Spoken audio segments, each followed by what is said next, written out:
India. It's a name stamped on passports, printed on maps, and recognized in almost every corner of the globe. But if you traveled back 2,000 years and stood in the middle of this exact geography, the word India would mean nothing to the people passing by. It simply did not exist yet.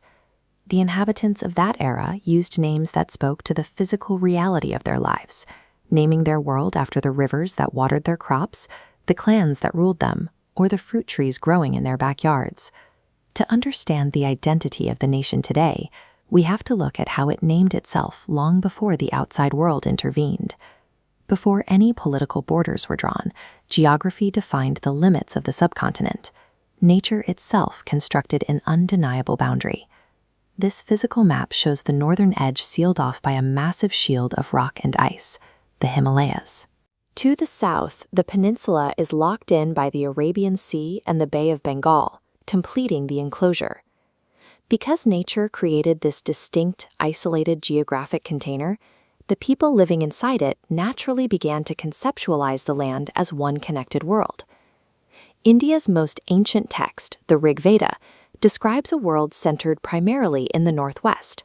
It uses the name Sapta Sindhava, or the land of seven rivers. This name stems from Sindhu, the local designation for the Indus River. By the time of the Mahabharata, literary texts were tracking kingdoms across the entire landmass, from Kashmir in the north to the deep southern coast of Kerala. In this era, the unified subcontinent became known as Bharatavarsha, the country of the Bharata people. Bharat demonstrates that ancient populations had mapped and conceptually unified their homeland thousands of years before modern cartography.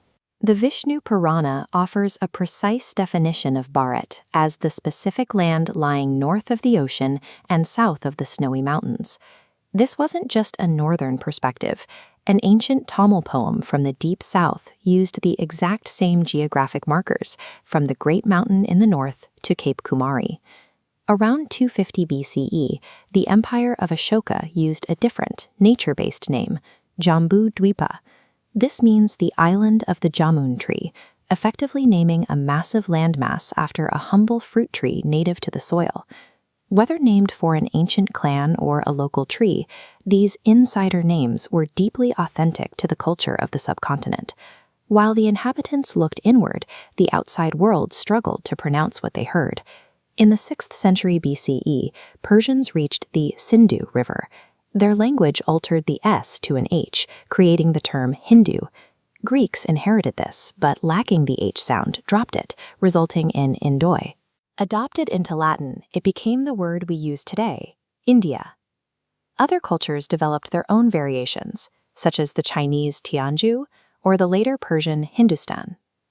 The name India is the result of a multi-century linguistic journey that wrapped all the way around the globe. When the modern independent nation was born, its founders had to finalize an official identity. The resolution appears on the very first page of the 1950 Indian Constitution. The text reads, India, that is Bharat. It deliberately includes both the outsider and insider terms. Bharat honors the deep indigenous culture of the land, while India acknowledges its long historical connection to the rest of the world. The two names form a living timeline of a civilization that absorbed the world while remaining anchored to its origin.